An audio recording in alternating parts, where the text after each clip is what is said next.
నాగర్ కర్నూలు జిల్లాలో మాజీ జవాన్ మల్లేష్ మర్డర్ రాజకీయంగా ప్రకంపనలు సృష్టిస్తోంది. నిన్న జిల్లాలో పర్యటించిన మాజీ మంత్రి కేటీఆర్ చేసిన వ్యాఖ్యలు దుమారం రేపాయి. ఆ కామెంట్స్ కు అదే స్థాయిలో కౌంటర్ ఇస్తున్నారు అధికార కాంగ్రెస్ నేతలు. ఈ రోజు రాష్ట్ర ప్రభుత్వాన్ని కూడా నేను కోరేది, ఇక్కడ ఉన్న మంత్రి గారిని కూడా నేను కోరేది, ఈ రకమైన సంస్కృతి మనకు మంచిది కాదు. ఎందుకంటే రాజకీయాల్లో గెలుపులు ఓటములు, ఒకరు గెలవచ్చు ఒకరు ఓడొచ్చు. మీరు గతంలో మంత్రిగా ఉన్నారు, తర్వాత మాజీ మంత్రి అయ్యారు, ఈరోజు మళ్ళీ మంత్రి అయ్యారు. ఈ రకమైన సంస్కృతి, ఈ రకమైన దాడులు, లేదా ఆంబోతులు కొట్లాడుకుంటే మధ్యలో లేగదూడలు చనిపోయినట్టు కార్యకర్తలని ఇందులో సమిధలుగా చేసే ఏదైతే ఈ సంస్కృతి ఉందో ఇది మంచిది కాదు. నేను ఇక్కడ ఉండే మంత్రి గారికి జూపల్లి కృష్ణారావు గారు కూడా చెప్తా ఉన్నా, కాంగ్రెస్ ప్రభుత్వానికి కూడా చెప్తా ఉన్నా, ఇది మంచిది కాదు. ఎందుకంటే తెలంగాణలో ఇది ఇదివరకు ఎన్నడూ లేదు. మేము కూడా గతంలో 10 ఏళ్ళు ప్రభుత్వంలో ఉన్నాం. మరి 10 ఏళ్లలో ఏ ఒక్క కాంగ్రెస్ కార్యకర్త మీద కానీ కాంగ్రెస్ నాయకుడి మీద కానీ ఇట్లాంటి భౌతిక దాడులకు ఎన్నడూ కూడా మేము తెగబడలేదు, ఎన్నడూ కూడా ఇట్లాంటి సంస్కృతిని ప్రోత్సహించలేదు.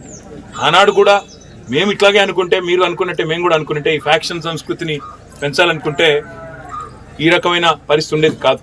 కానీ నేను విజ్ఞప్తి చేసేది పోలీస్ యంత్రాంగానికి కూడా, ప్రభుత్వంలో ఎవరున్నా కుటుంబానికి న్యాయం జరగాలి. వాళ్ళ గ్రామ కూడలు అంటే మెయిన్ రోడ్ పైన క్రాస్ రోడ్ ఉంటుంది, అక్కడ వదిలేసి వాపసు వెళ్ళిపోయాడు. సో దాని తర్వాత ఈ బావమర్ది ఎవరైతే చంపిండో నరేష్ యొక్క బాధ్యతలు కలిసి అతన్ని హత్య గావించారు. వాళ్ళ ముగ్గురు రిమాండ్ చేసి జరిగింది. ఇది దీనికి సంబంధించిన పూర్వపరాలు, ఇది వాస్తవం. అసలు ఆల్రెడీ రిమాండ్ చేశారు. ఎవరు వీళ్ళంతా ఉన్నది? మేము తీసుకురావాలి కొత్త అధికారులని. మీరు అధికారం ఉన్నటువంటి ఎస్ఐలు వాళ్ళే, సిఐలు వాళ్ళే, డిఎస్పీలు వాళ్ళే, ఎస్పీలు వాళ్ళే, ఆ రోజు వాళ్ళు ఈ రోజు వాళ్ళే ఉన్నారు.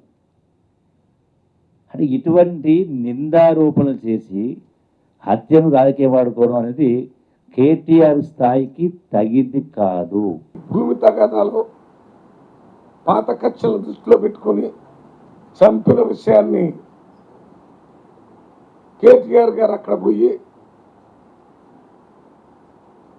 బీఆర్ఎస్ పార్టీ వాళ్ళని ఎవరో కాంగ్రెస్ పార్టీ వాళ్ళు ఎవరో చంపినట్టుగా చిత్రించడానికి ప్రయత్నం చేస్తున్నాడు.